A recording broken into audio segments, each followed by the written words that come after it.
Welcome to the Storyfield. This is Josh Allen, and I'm joined by Micah Petrie. This is a podcast created and sponsored by the Allen Firm. At the Allen Firm, we think there are too many unknowns in life's legal situations. The Allen Firm provides legal guidance so you can make a great decision, come to a resolution, and be at peace. For more information about the Allen Firm, visit allenlawfirm.com. Well, we think you will agree that life is complex, business is hard, and living a life of faith can feel complicated. You're in the right place today to hear some great stories of normal people just like us who will inspire you to move forward in life. Thank you for joining us today. We know you're going to be encouraged. Hey, Storyfield. We are honored to have Ross Connor on today. So Ross has an incredible story that we will get to hear today. One, I've been trying to get him to do this interview for a while. So thank you, Ross, for making time.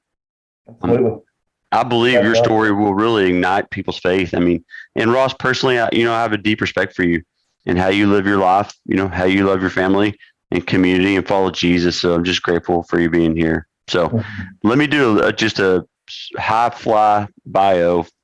You are currently a resident of Aledo. I was a little bit hesitant to say this next part just in light of your company, but you are a graduate of Texas A&M. We're not gonna. Don't even do it. We'll edit that. We'll edit whoops out. Yeah, so you're happily married to Stacy for 22 years, and you have a huge heart for adoption. So 5 of your 6 kids are adopted. We're gonna get into that. You're a partner with Hotchkiss Insurance agency, and you work with larger clients and really just create programs to help manage risk and contract requirements and all that good stuff. So we can get into that. And then also, if I can get a picture, you have a famous van around the community, and I would love to upload it with the show notes for all who are interested. So you give me a picture so we can, for anybody who's interested in seeing the van. Make it out there. Yeah. Okay, good deal. Well, thanks for making time. Is there anything on that bio, just a kind of a quick flyby you wanted me to add, or did I miss? No, it's good, man. I think there's a lot that will come out, but it's a good flyover. Good. Well, start us at the childhood. We'd like to take this on a bit of a journey on a timeline so we can help just follow the story. So where'd you grow up? Tell us about your family, where you grew up, all that good stuff. Yeah, I was I was a East Texas kid and have been my whole life. So if you identify with any part of the state or a country, in Texas, I'm an East Texan, and we're proud. There's a lot of us out there, but so many little small towns. Tyler was the main hub. Was actually born in Lufkin, deep East Texas. One of our employees actually at Hotchkiss is remote there. She reminded me, we asked her to come to Dallas. She says, well, I'm 2 hours away from any real airport. So I think I'm going to drive to Dallas. And so, yeah, that was deep East Texas, but Tyler is where I went to high school, grew up, and spent that's where I identify. I did have a stint in Arizona in the 8th grade when my parents divorced, which we can talk a bit about that, but that was kind of my first major life turn, so to speak. And so I had some Tucson, Arizona in my blood in my teen years, which helped change me. It's all part of the journey. So. Yeah. So tell us about that. So tell me about you have siblings, and walk us through kind of the family and the divorce, if you're comfortable to talk about it in that time. Yeah, absolutely. So I have one sister. So I come from a really small family, which is fun to talk about. Where my family is now and how it's made, my own nuclear family. But my sister is a couple years older than I am, depending on time of year. And she's in Tyler. She's a nurse practitioner and then married there with 2 kids. And so I have a real small family. I mean, I have one first cousin on both sides of my family growing up, just one. And which is really rare, I've come to realize. And so just based on how my dad, siblings, lack thereof, and how everything was how it worked. And so that was my paradigm. It was a very insulated family, and we were super close, a lot of love. And Dad led me to the Lord when I was 7 years old. Remember the believer's prayer in my bunk bed, and I remember the whole thing. And baptized a few years later in our own swimming pool in our backyard by a friend that was a minister. And but it's interesting what you're shielded from, right, as a kid, and thank the Lord that parents do shield you. I think our family, in retrospect, hid too much, I think, and my parents' marriage crumbled. It wasn't overnight. I think there was some long time issues with infidelity and just some of the pain that comes with that, right? And my mom is famous. One of her phrases I never forgot is she said, my grandparents actually said this. My maternal grandparents said, I wish I would have taught your mom and then how to fight well in marriage, and and they really didn't, and they kept a lot. They were part of the greatest generation. My maternal grandfather was a big World War II hero, and just and people didn't talk about a lot of things, and if there were problems or arguing, it all happened behind closed doors. And not that there's knockdown drag outs in the middle of kids, but really, our kids, I think, certainly know that mom and I had disagreements, and how do you get through those? And so my grandmother said, I wish I would have done that, to help people stand up for themselves and not get trampled over and capitulate too early. And so I think some of those problems became kind of systemic in my parents' marriage, and they fell apart. The interesting thing about the whole breakup of that marriage was they were married for about 16 years, and my dad was a deacon in a very, very large Baptist church in Tyler. Really large for the size of Tyler, the town. And so there was a lot of, I think, prestige, and led a marriage couples class of like 200 people. And he was the main teacher. My dad's a very gifted Bible teacher, but he's even confessed to me, the pride got the better of him, and some of those, even leading that class, when the people wanted to break it up, he wanted to retain control because he was gifted and had a lot of, got a lot of love from that, the class, and the feeling and the pride in that, and to an unhealthy point. And so when the marriage collapsed, it was really it was kind of a shocking thing. My dad was a pretty prominent attorney in Smith County and beyond, and so my mom, just decided one day, to bring it up to the Arizona years. She decided that she didn't want to be his ex-wife in a small town the rest of her life, and that's how she really would have been known. So she. What was your age, Ross, when that happened? I was 12 when things started collapsing, and I think I was 14 when we finally moved. She decided to move to Tucson, Arizona, and I went with her. Did your sister go too? She stayed back with my dad. So it was somewhat presented to me as an option. Like, what do you want to choose? And that's just, I've long, I will say to this day, and I may have another hard decision in life, but when you look at the totality and the life turns, you put everything in perspective. Asking a 14-year-old kid to decide which parent, and I loved them both, but which parent you want to live with. And at the end of that 8th grade year, I made the decision. At least I was told I could make the decision, stay or come back. And I came back to Texas and lived with my dad all through high school, and left my mom in Arizona. And so that has been and will be the hardest decision I've ever made, I think. What a weight to put on somebody of that age, too. I mean, what a horrible decision.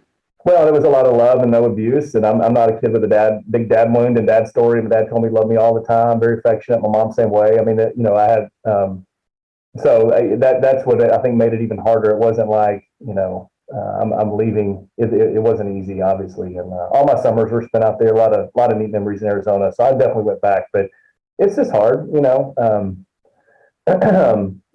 fight through that and work through it. And I will say this.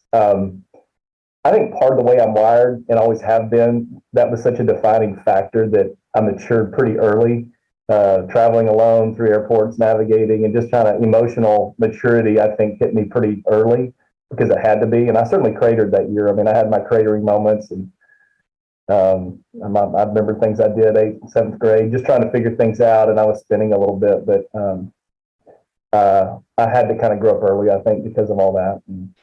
Well, let me ask you, so I want to put a star on this for a second and ask,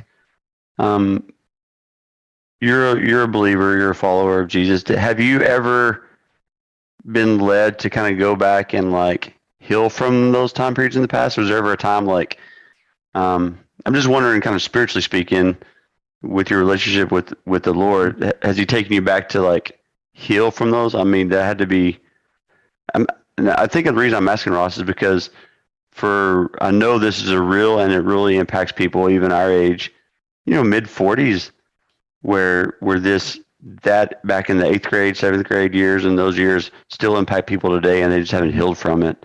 So maybe that's what I'm trying to more get at. Like, what would you recommend to somebody who's walked your path and has not dealt with, their past in that type of situation? Does that make sense? Mm-hmm. Oh, for sure. And I think you put your hand on it. It's a great point to bring up in question. And obviously, people heal from those things differently. I would say the majority of my healing happened that year in the desert. And I say that because I've had this conversation with my sister who didn't heal from my parents' divorce until much later in life after her own marriage had started and went into the depression and had a very hard time healing from just kind of a classic fear of abandonment. And she finally voiced that. And I never had that. And part of my journey spiritually, Josh, is that year. And there were several things that happened, and they're kind of crazy. And God speaks in so many different ways, right? And one of the things I have to say this just because it's how a 14-year-old boy hears from the Lord. And there was my dad played football at Baylor, and my mom had this little figurine. It's kind of big and it's wooden and little football player wooden thing holding the bear. And I had it. I always saw it my whole life, and somehow I wound up with it. And maybe I had it on a wall, but I remember one time I had it was stuffed up in a closet in my room or something. I remember that thing fell down to the ground from up top, and when it hit, that teddy bear ripped off from the arm. And when that thing ripped off, it's funny. I could have not thought anything about it, like, oh shoot, let's go move that back. But when it hit, it was like a lightning bolt went off, and it was God going, grow up. It's time to grow up. Like, it's time to grow up. Like, you're not a kid anymore. And so the story about that whole year for me and how I think I healed. Now, I'll fast forward a little bit to what I have dealt with here, but I had to take ownership of my own faith. It wasn't my parents' faith anymore; it was mine. And so I started praying on my own for the first time in my life because I was lost out there. I had no friends. Hit reset in 14 when every kid's trying to find and belong to something. Those are such the hardest years. Even my own kids right now are going through it. It's hard. So I had to attach to something, but I attached to Jesus. I really did, and it was a gift looking back on it because I had to reach for Him. But it's yeah. So that was an interesting way I heard from the Lord, and I've had some good conversations with my dad about. He's been very honest. The older I've gotten, so I've had some healing there. I did go through a process called listening prayer one time, where somebody's just really interceding and listening and letting the Spirit lead through prayer and trying to go back to your story. And the one thing that came up that I would say was I needed healing from late in life was just a sense of performance. I felt like I was an athlete. Man, I had to perform for my dad to get his approval. And so, man, I really, I kind of overlaid that on my walk with Jesus. I did, man. And it was really I'm trying to live for God, not with Him, but for Him. And trying to live for Jesus is exhausting instead of living with Jesus. And I've had to really, that's been that was a dad moment. I don't know. And I don't blame my dad for that. He was just he pushed me in a good way and I was good at what I did, but I think I could probably speak for a lot of people. That's just our American wound, maybe even. Yeah. I think we take that. I think I'm around that a lot, being an attorney and in this profession as well. So, that's how we earn our living also as performance. So we take that into our walk with the Lord. Mm-hmm. Thanks for sharing that. Yeah. Is He helping you? Is He freeing you right now more and more from that? Yeah, absolutely. Yeah, like I said, I think it's the posture shift to living with Jesus and not having to perform because there were statements that still echo through my head, and they weren't hurtful at the time, but looking back on them, there's certain things that I remember that play through my head, and I run that tape about, if you do this, then this will happen, and spiritually speaking, if you do this, then Jesus will bless you. And it's like, you can justify it all day long, even with scripture, but at the end of the day, I think the scripture is very clear on we're not performing for Jesus. We're living with him, and there's a vast difference. I've had some good conversations to that length. Thank you for sharing that. Yeah. Well, so you were back in Tyler or Lufkin area, and you were in high school, and you graduated in Tyler or Lufkin, did you say? No, I only stayed in Lufkin for about a year of my life. Oh, okay. Went So to you graduated in Tyler. Tyler. High school, middle, elementary, all that was kind of a mixture of private and public school. So I have a paradigm for each one, and What happened after high school? Yeah. Graduated from Robert E. Lee High School, and went straight into A&M. Sports, back to the life turns and when life never was the same. Divorce, of course, we hashed that, but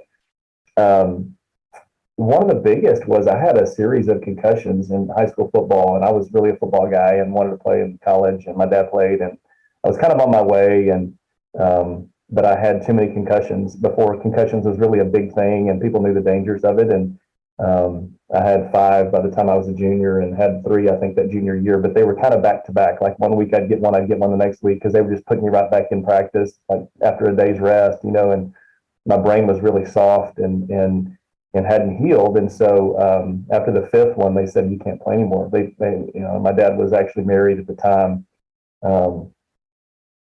He's been through quite a few marriages at the time. He was married to a surgeon, or just a doctor, neurologist, and she did a lot of testing. And so, but they were fine. I mean, I think there's some short-term memory stuff, which I certainly used to my advantage with my wife. But point being, it really altered my future. And got out of, had a chance to go play baseball at a small school in Longview, and or be what they call a preferred walk-on at Texas A&M as a place kicker of all things. That's just the craziest little skill I always had. And I chose big school and roll the dice on joining a team. And after a lengthy tryout process and all that, I made the team and played for about 3 years at A&M. And I met my wife. So I've always discounted that because I wasn't involved to the level, but it did determine where I went to school. It determined a large extent where I spent my time my first 3 years at A&M, and then met my wife through one of our contacts on the team. So you were a place kicker on the A&M football team? Yeah. I don't know how I missed that all these years I've known you. It's not on my business card. Did you kick any? Tell us about that experience for a little bit. Did you have any? Were you watching most of it, or did you kick some game winners? No, so I had more power than accuracy. That was my thing. So they brought me on to do kickoffs. I was kind of what they call a kickoff specialist. So at the time when I brought the vision was that they were going to split up duties between a scholarship kicker and myself, who was a scrub. And there's a totem pole in a big D1 program, and there's a basement. Like, you're not even on the bottom layer, but you're actually in the basement. Look it up. That was me. And so things didn't work out from a timing perspective. I had a really strong leg, but they brought a kid in that they ultimately wanted him to do both. And so I got sidelined, and again, game time, I never even saw the light of day. I suited out for several games, but the friends and I went to a couple Cotton Bowls. I mean, we had a lot of good experiences. I did, and being that close to a big program. And but like I said, I met my wife through one of our friends, one of my best friends on the team, who was our starting punter at the time. And so rest is history. When I discount the whole experience and say, oh, it really wasn't a big deal and it wasn't as glorious as it sounds, my wife's always quick to remind me, if I say that in public, that I would never have met her. My grandpa, when I was playing football, was always like, here's what you need to do. Be a place kicker or a long snapper. And if you're okay, then maybe you can make it to the NFL and you don't have to work very hard. And I was like, what? What are you talking about? All of it's hard. Anyway. Yeah, you still had to go through you still were working out, and you still had athletic experience. I mean, especially the D1 school. I was a 6'4", 220-pound place kicker, which was so weird. I mean, I really was. And so we worked out all the time, man, but we had to be out there for 3.5, 4 hours a day like everybody else. And so that's where it became just a job after a while. And I'm like, man, I'm not getting any benefit from this. And that's a whole funny deal. Not funny, but how things work out. I left the team my junior year. Super emotional experience, by the way. When I left, I have to mention this.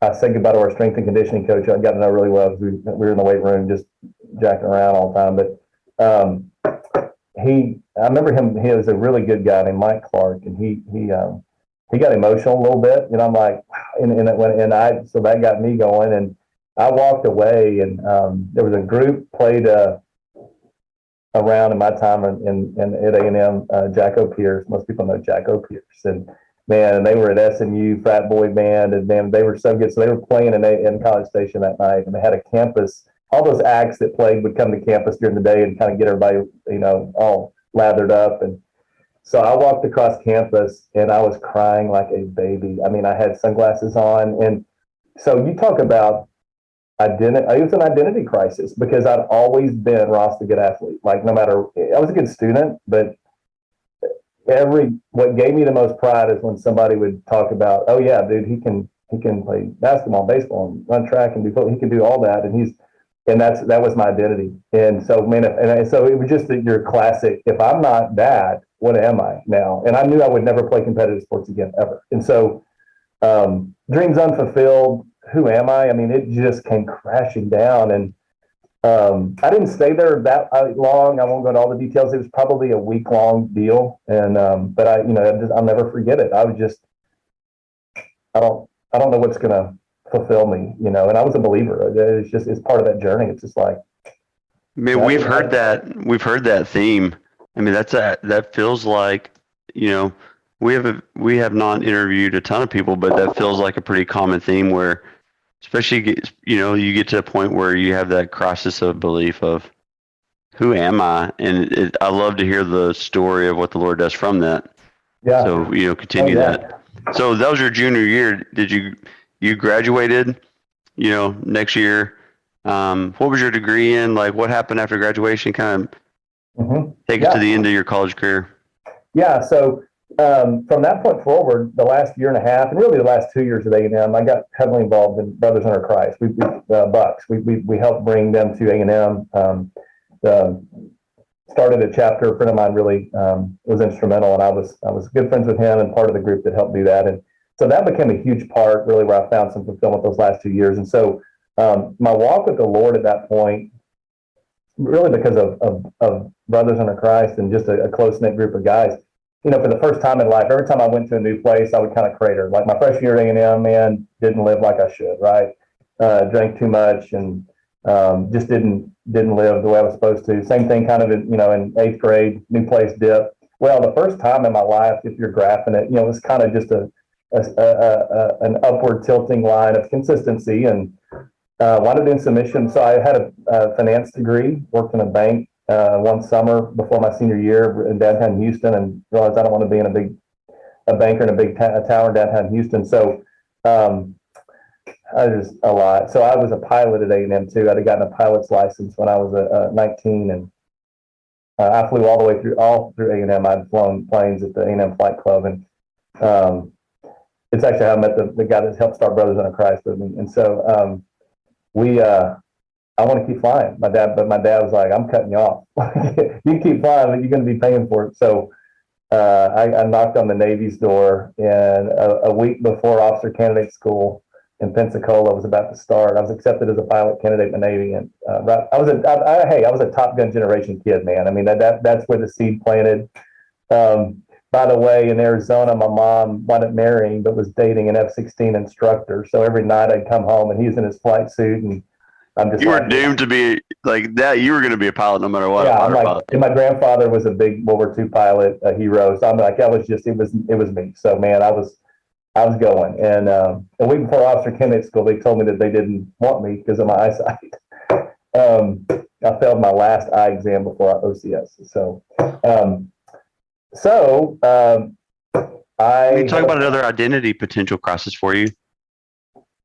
Yeah. I mean, yeah. So guy with a good degree, did well at A&M, graduated, and I had all my eggs in that basket. So now I'm back to, well, who am I? Is my career going to define me? What am I doing? I'm not going to be in a pilot. And that's so really good friend of mine at the time. I was a Marine infantry officer. He goes, well, just come be Marine grunt with me. So before we did that, he and I both decided to go do some mission work. He went to Yemen, and I went to the Caribbean. I think I won that. I went to the island of Antigua, and it's supposed to be a year-long program. I turned it into about a year and a half, and under the guise of really, help, ministering and doing all the things that missionaries do, but also just giving it some time to pray and think about my next move, which I thought was going to be an infantry officer in the Marine Corps. Okay, time out for a second. So you have heard, you have kids. We're gonna have to deal with this as parents. We might as well deal with it now. You've heard of the gap year. Like, I don't know if that was even a thing when we graduated. I think it's probably really between high school and college, maybe. But we're about to deal with that. Do you want to get on the record for your thoughts on the gap year or not? Mike, I want you to talk about it too. My son took a gap year. It was called COVID in 2020. So I mean, he tried to go to school, but it wasn't successful for him because nobody knew what they were doing, and nobody should learn online, in my opinion. It's super hard. Yeah. So, Micah, you already passed this stage. You got another one coming though. So, what about? How about you, Ross? Hey, that was really. There's always a risk, right, that they go to the gap year. Like, to me, mine was after college, right before. Mine was a gap year between college career. The one that scares me the most is between high school and college, because that's where I'm like, are we gonna delay going in, and then to the extent that, oh my gosh, I actually got a job and I make $50,000 a year. This is crazy. I'm like, I'm never going back. Yeah. But let's talk. So I'm not a fan of the gap year. Okay. Pre-college, but if you ask me, do I want my kids to travel and learn? For sure. All of that, the benefits that even especially international travel affords, you're dang right. Like I really want them to go and travel, and hopefully that's a summer. Yeah, for sure. Okay. Well, I didn't mean to derail us. Get back to the island. So you were really just, serving, loving it, and then spending some time praying. Okay. Yeah, and about 16 of the 18 months I was down there, that's really what I was training for, was this military route. And then God changed my heart in the course of a couple of months at the end. And I really got into, I went down to run a Christian sports and conference facility down there that the Baptist church owned. And, but with all the hurricanes that come through the Caribbean, they had some very big hurricanes back in the 90s. My job turned into doing disaster relief construction work and managing teams that came down to do work. So, about that 16th month, two things happened. My heart completely changed about marriage and dating and what I wanted to do.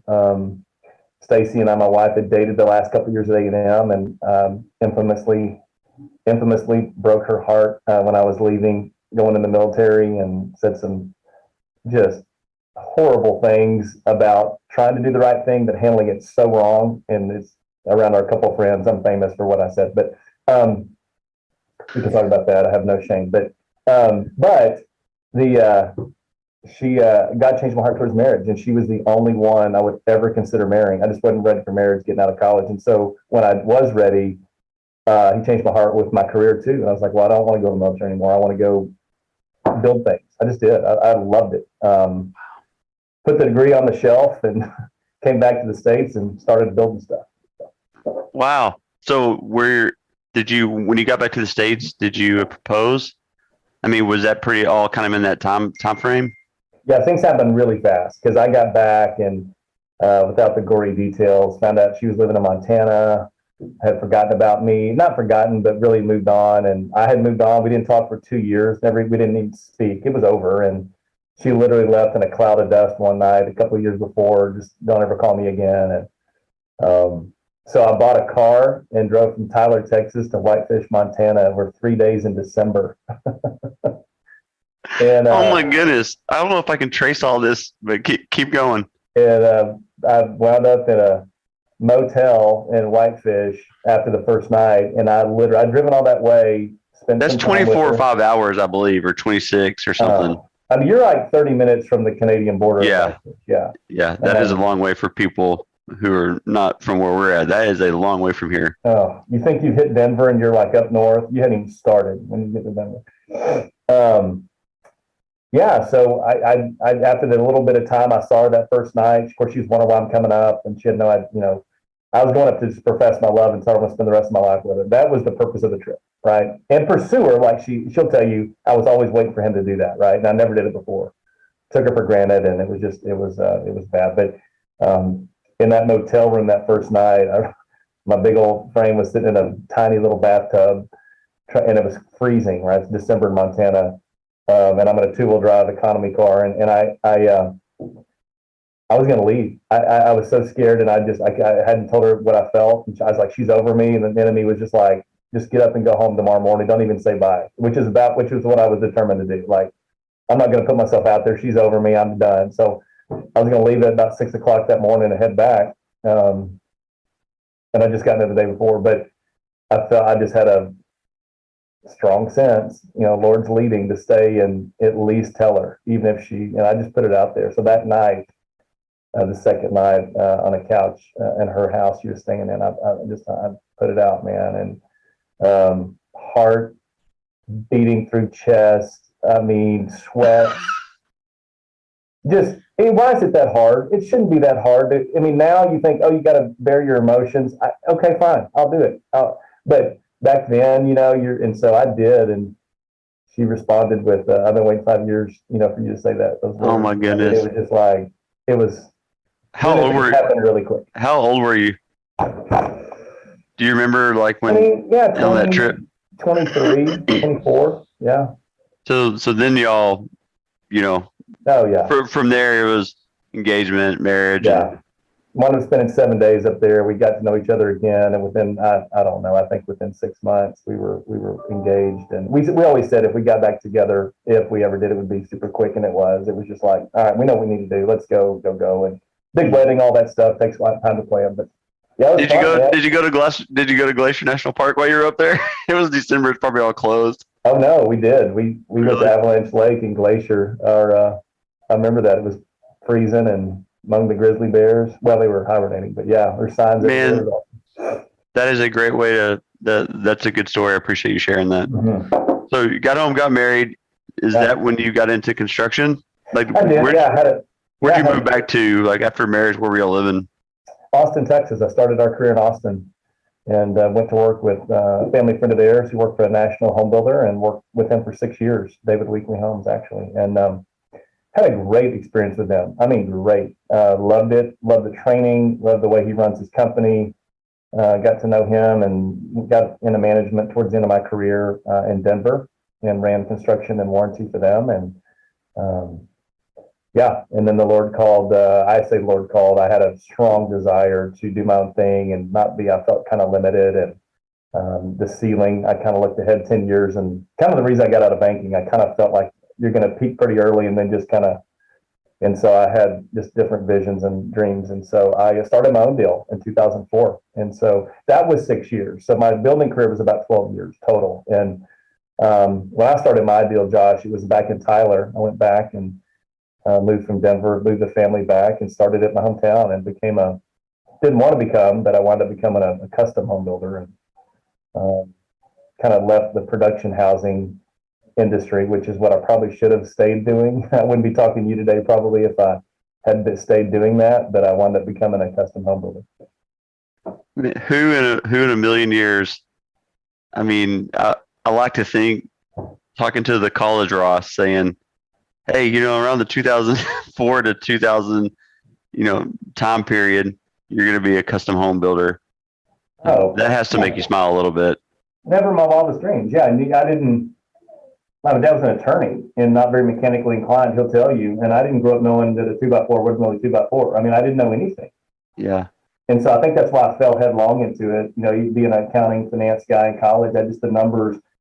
I always said this with construction, and I still love it today. It's tangible. At the end of the day, you see progress, which you don't see in statements and reports. And so, anyway, that's why I think I fell headlong into it. Yeah, I love it. And how did it go? And tell us kind of how it went and how you got out. Yeah, man, I got out because the mortgage crisis really had a disastrous effect on my business. I started the business with some spec housing, and it went really, really well in 05 to 06, 04. Build it, sell it, make money within 7-8 months, good money. And we started doing a lot of custom homes, and had a superintendent. We created 2 other entities.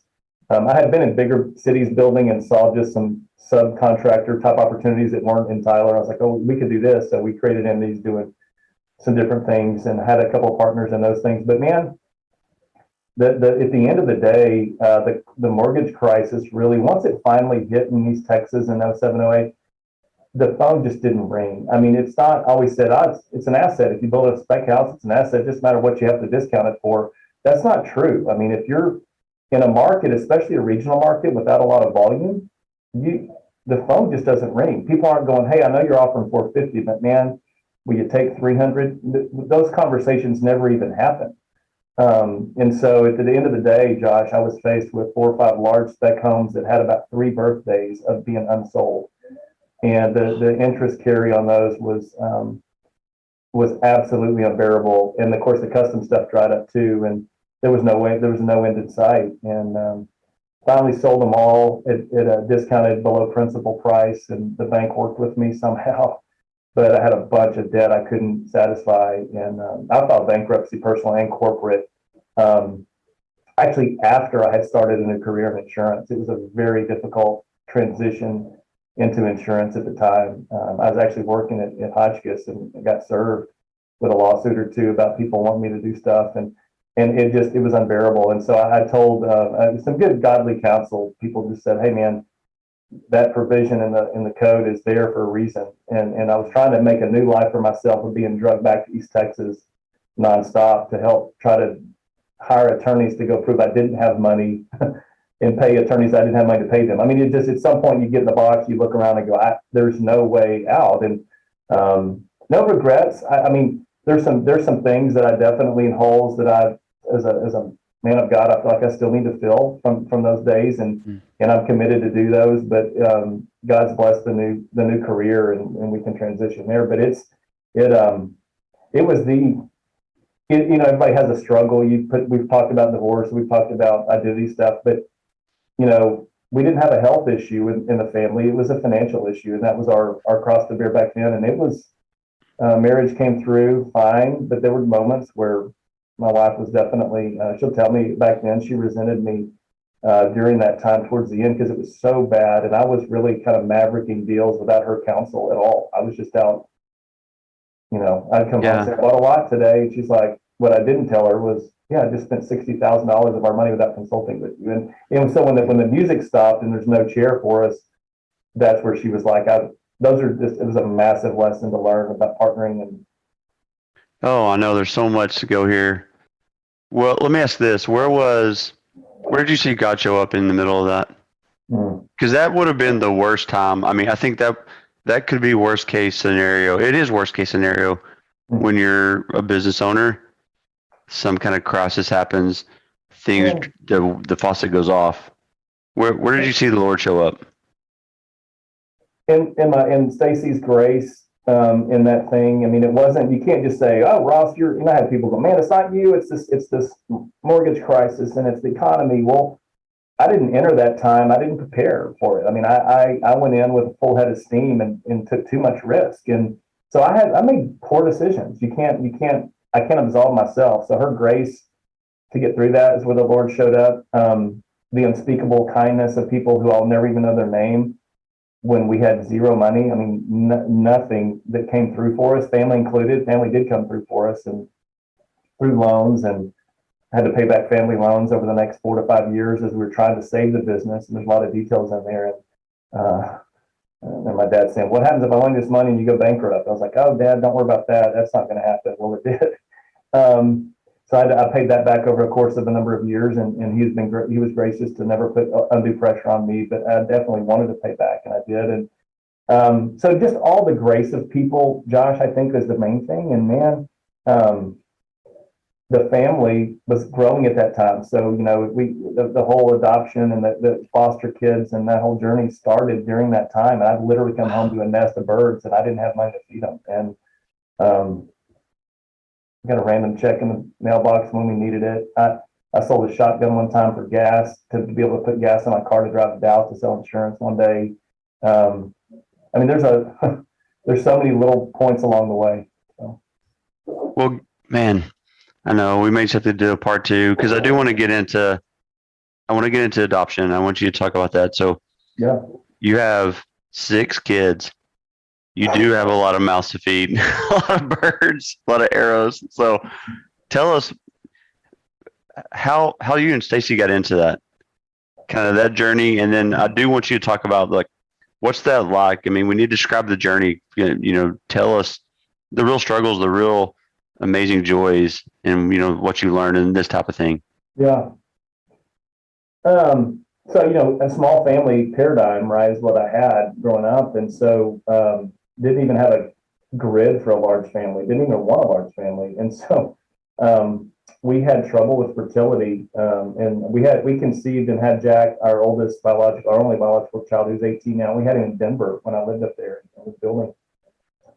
And again, kind of a miracle, I guess, looking back on it. I remember when Stacy told me she was pregnant. We tried for, Josh, 4 years, I think, to get pregnant, and never really tried not to. I mean, so it just was kind of like, oh, if it happens, it happens. Well, it never did. And then we really tried and it didn't happen. So it's just, but she called me and I was like, holy cow. And the cool thing is we'd actually seen a fertility specialist and he goes, well, let's try this, here's how this works. And we're going to start testing here. But before we could even test, she called me when I was at a manager's meeting in Houston with David Weekley, and I was about to eat a burger, and she called crying and told me she was pregnant. And so in the meeting with the fertility specialist, she was actually pregnant. I mean, so it's like we finally put ourselves out to go, okay, let's just admit that we can't have kids, and then she was pregnant, right? So that's a good story, right? And that took away some of the pain of infertility, which but after Jack, 3 or 4 years went by and nothing, right? So we're like, we want to grow our family. And Stacy, to give her credit, she's the one that really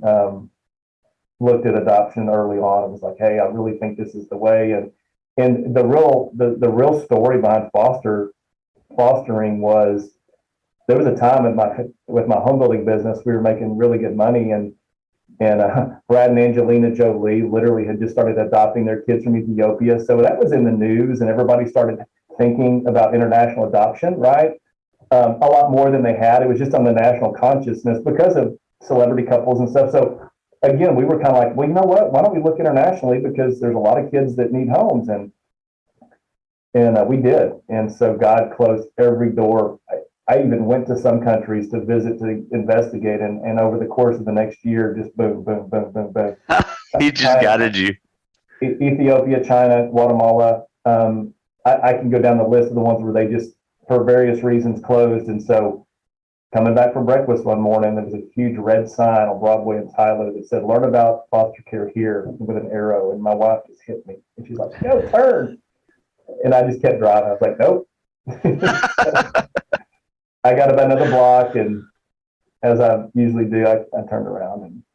And she was right. And after that first meeting, I'm like, this looks good. And by that time, I had no money. So it wasn't, we couldn't even afford to do international, which is hefty in price. And then all of a sudden, I didn't even know this, but really once we got to know the foster system, they actually pay you a stipend. I mean, it wasn't a financial decision. Certainly that wasn't it, but it was just, that was kind of, oh my gosh, we can still grow our family without spending $20,000 in adoption and foster along the way, but definitely wanted to adopt through that system. And that was just a massive journey, man. They're in a very difficult time. So. Oh gosh. I mean, so the 5 of your kids, did you foster to adopt all of them? Yes. Okay. Give us the, tell us about your other 5 kiddos. Yeah. So, about the time we had, we got certified as a foster home, foster parents, long, lengthy process. We got certified. And so, we had a dossier really with the agency, Methodist Children's Home out of Tyler was the person we worked with. And, we had, it's weird, Josh. You just kind of put what you will accept, what you won't on this form. And we were pretty restrictive, even with respect to race, which is so funny looking back on it, because I think we used the pretext of we're okay with a multiracial family, but I'm not sure our entire family is. And we don't want those kids to feel less love or have any, comments made or protect them. And that was kind of but our phone never rang. I mean, we're certified, just kind of, going, okay, well, what do we do? And after a short period of time, we opened it up and just said, you know what, we just used that as, we opened it up to multiracial. The only thing we said we weren't certified was just like severe handicap type situations. And when we did that, with the calls just didn't, I mean, they were coming super frequent because there are a lot of multiracial kids in that system. And so we had Anglo, we had Hispanic, we had African American, we had the whole thing. But in matter of fact, the worst case of neglect we ever had and saw that we actually fostered was an Anglo couple that were addicted to video games, and they neglected their kid for the first 14 months of his life, and it was horrible. So that's how the whole thing started, and that's where we had our nephew right at the time we got certified. My wife's half sister was kind of spinning out of control, and she's come back to the family now after a lengthy journey. But her son, she came back and she was pregnant, and so when Trent was about 3, our 16-year-old now, he came to live with us when he was 3 years old after a hard 3 years, and that was the first one, but they all came really quick. And I have to say this about that whole journey: we had a bunch of kids kind of come and go. If anybody's out there thinking about this or listening and considering it, and I've talked to a lot of people about this, and there's a lot of people, some of which are in Alito, that have heard our journey and gone down that road themselves. It's awesome to see that, because I'm a huge proponent of the foster care system. But one of the common objections I always hear is, "Oh my gosh, great for you guys. That is so awesome. I just could never do that because I could never give kids up." And to be honest with you, it's the hard part of me, of my personality, wants to say that's an offensive statement, because are you saying that it isn't important to me and that I didn't cry or get hurt when we had kids we thought we would adopt and had to go back to less than ideal situations by a court order? Are you saying it wasn't hard for us? I mean, and I don't say that to people, but the fact is it's terribly hard. But the bigger fact is that God's capable of sustaining you through all that stuff, because you did make a difference in the kid's life. And we had a lot of kids over the years, always with the intention of adopting. But as you know from the legal system, and I know you don't do a ton of family law, Josh, but it's just a very circuitous journey, and it is absolutely a maze through the legal system with every kid that gets into it. And grandmother, and you encourage people. I mean, you're really blessing and changing lives by fostering like that. And it is going to be hard, if and when they leave, but also, I mean, God's grace is, he's promised to be with you through that. But in the meantime, you're changing lives, and you have a lot of those step kids sort of around. Yeah. And my kids, Jack, he was there with every one of them, and he remembered. As a matter of fact, his college essay, one of them to A&M where he applied, that was his essay. It was just about the effect of that over the years and what he remembers and how it's changed him. And it was a really good essay. He did a good job on it, and it kind of broke my heart just hearing his perspective. He wrote a lot more than he's ever talked about it. But out of it we got the kids. But it was interesting, Josh, when those referrals come, we had a little method, and I tell people this too: if you go down that journey, you pray up kind of before you go down it, because for the couple that goes, man, we're going to give that a couple of weeks to bathe that in prayer, we'll get back with you. That's not how it works. So they're going down a list for a kid the sheriff's going to bring to your house that night. And if it's not your house, it's another house. So Stacy called me on our 2 girls. I'll never forget it. I was actually selling insurance in a cubicle in Dallas, and I'd go in a room and shut the door. There was always a vacant room somewhere.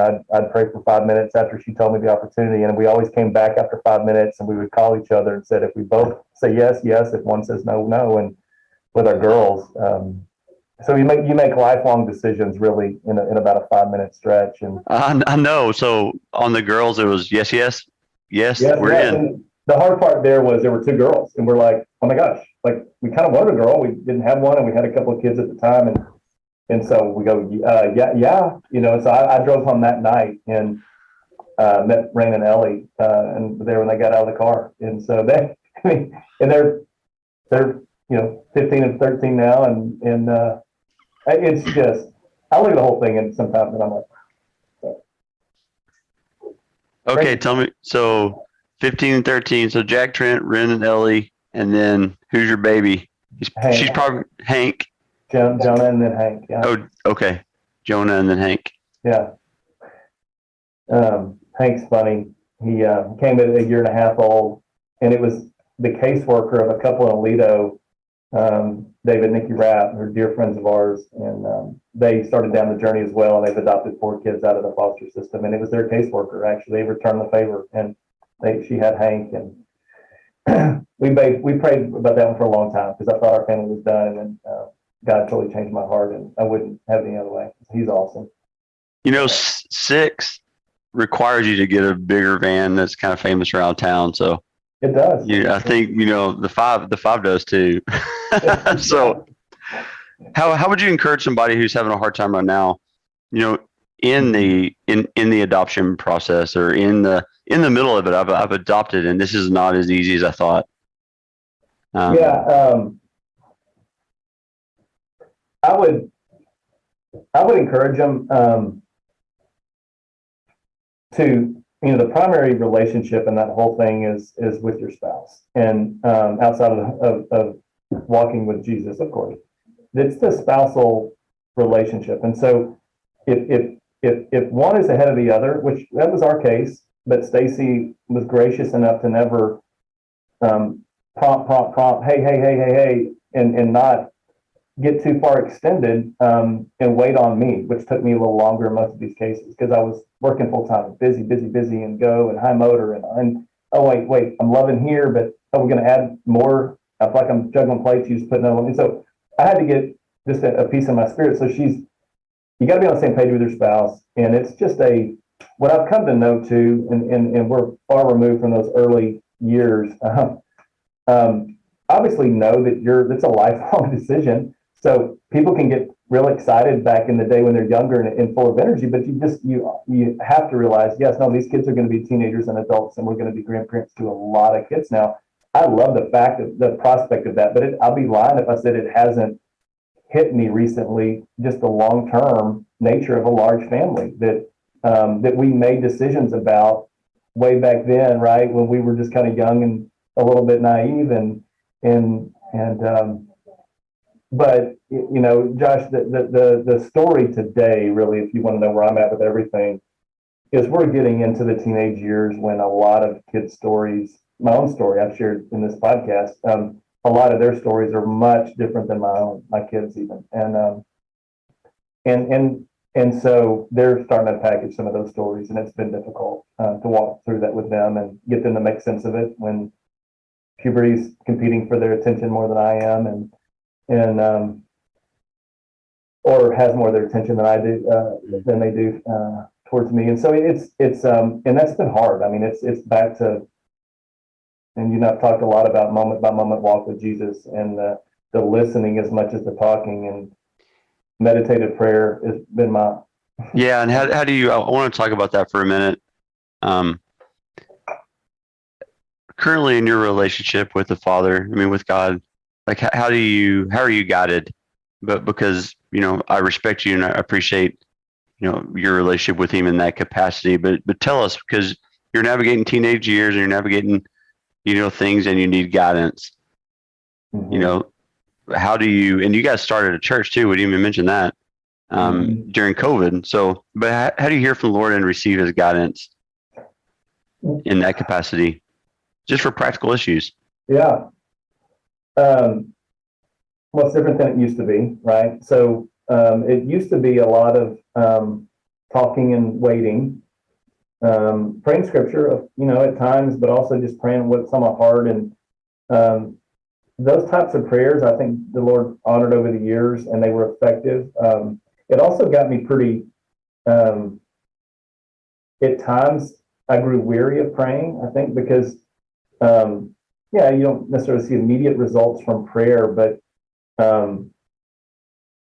if we talk at our wives for, a year and they never really talk back, there's not a relationship, right? I mean, and it's just so odd to me that you and I have good dialogue at times, but yet we treat our prayer life as a massive monologue half the time. And so through the most transformative thing in my relationship with Jesus has been the fact that it is a dialogue. And and it's kind of scary, right? It's like, okay, well, I don't know what he sounds like, and how does he speak to me? And I think the Lord's been gracious to put enough people in my path that really, I think, were further along that journey in terms of their experience than I was. And so it made me a motivated learner, because my experience at times, and really their experience, was a lot higher than my knowledge of what's possible. So I wanted to close that gap and with some experience. And so, and then we do that at our church today. We're always talking about stories. I mean, I love the title of your podcast, but it's like, we start with stories. Give us some stories. So you kind of become a story hunter. You're like, I really want a story, and I want to share this to encourage people. Look what God did. And we hear some cool things, like and what everybody wants, and what I want is, it's only God. Like that, it's, I don't want to ascribe to God things that I do that I want to ascribe to him things that only he can do. But if you do that, it puts you in a position where you're really not going to force issues and just sit back and do a lot more waiting and listening. And but over the years, Josh, I've become confident he does want to work on my behalf if I'm willing to watch him do it and listen and follow through with what he's telling me in my heart at times. And that voice becomes more recognizable over the years. And that's what I would tell people is, and then you're able to move a little bit quicker than with a little more clarity, right? It's just like, I don't worry about sitting in a chair now. I've done it enough over my life. It's going to hold me. And so I think there's a lot of similarities there. Oh, that's still good. Well, we'll wrap it up. I want to ask you, what is your life message, if you had one?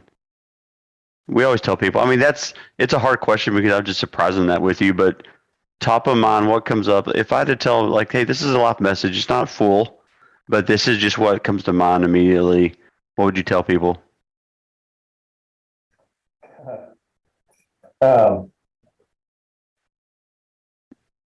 I know it's a hard question. It'd be hard for me to answer that on the spot, but well, I don't. Here's the answer. Proverbs 4:23. I mean, everything comes from the heart, so guard it at all costs. And so, if Jesus does his office is our heart. That's where he does business. And so, the 12-inch journey from my head to my heart, and operating and understanding from a spirit heart level, which I believe the same thing, why I do the things I do, and making sure that that's in a healthy spot is it. Yep. And if I can teach my kids to peel the onion back as sooner than later on why they do the things they do and deal with those issues, I really don't care what they do. I don't care what I do. It's just because at that point, I think we are living with Jesus, not for above or below him. And a friend of mine recommended a book recently called With by Sky Jatani. And and again, there's a bunch of books out there. You asked me about books, and we can talk maybe more later, but it's been, it's the latest transformational book, but I love books. And when you ask the question, hey, what are some books that have been impactful? Yeah. They're impactful because they really hit you right. Yeah. Here. Yeah. That is so good. Ross, I appreciate you just being honest and real with us. That's refreshing. If we didn't really get into insurance and we're out of time, how can people connect with you? Just, to follow up on any questions on this podcast with regard to anything, but also for insurance. Yeah. What's a good way for them to reach you? Best way is probably my cell phone, man. I mean, I have it usually office on forwarded there. So we can share that either in notes or now. You just let me know. But yeah, it's I absolutely love what I do. I really do, because it's just, man, it's relationships, and I work with a lot of really good people. But we get to put our thinking caps on and think through some complex issues. And I have tremendous people on my team at Hotchkiss, beside and below and above me that really help. And man, and I don't know. I tell Stacy all the time, I just love it. It's a good part of your story. And really, you do a lot of work with, larger commercial accounts and companies, right? So if you're a business and you want to just talk commercial insurance too, then that's really your wheelhouse right now. It is. It is, and we have some specialties like any other agency of our size. We're actually in our tranche of agency with both size and scope. And there's a shrinking number of us out there. There's not a lot of folks, but in the Fort Worth area and around surrounding areas, Higginbotham is a big one. That's a good paradigm for what we do at Hotchkiss, and we do it a little bit differently. And we're not quite as large as those guys, but man, it's companies of all sizes, Josh. And the thing I love about it is everybody. If you're a business enterprise, you've got to have what I sell. Now, we may not be the perfect fit, but man, professional liability, general liability. I always tell people, if you got yellow iron sitting in a yard somewhere, you call me. If you're building something, if you're buying a building, call me. I mean, it's just, I love complex things. Just a neat factor of my business started with one major client is the indoor family entertainment space, and it's taken up a large part of my time. Created some big programs for some national companies really doing a lot of neat things for kids. And so that they're huge, growing, fun, innovative, and man, I get to hang on like a tiger by the tail. And so, but you leveraging that skill set and what we've been able to do with that company and replicating that with other industries, super fun. Yeah, that's fun for you. Yeah. Well, thank you, Ross. Yeah. I really appreciate you making time, and we look forward to maybe doing this round 2 in the future. So Yeah, thank you so much. you bet. Love what you're doing. Thanks for having me. Hey, this is Micah. Me and Josh would like to thank you for joining us in the Storyfield today. We hope you've enjoyed our discussion, and to learn more about us and the Storyfield, visit thestoryfield.com. This podcast is sponsored by the Allen Firm, legal guides for many of life's situations. To learn more about the Allen Firm, visit allenlawfirm.com. Have a blessed day, week, and year, and we will see you next time on the Storyfield. This is Josh again. I just wanted to thank you for listening and let you know that this podcast is really about hope and about giving you hope for your life. So if you're listening and you're in a place where you're really feeling hopeless right now, or if you do not know Jesus, we have some great news to share with you and would love a chance to pray for you. Email us at hope@allenlawfirm.com. That's hope@allenlawfirm.com, and we'll reach out to you soon. Thank you for listening. God bless you.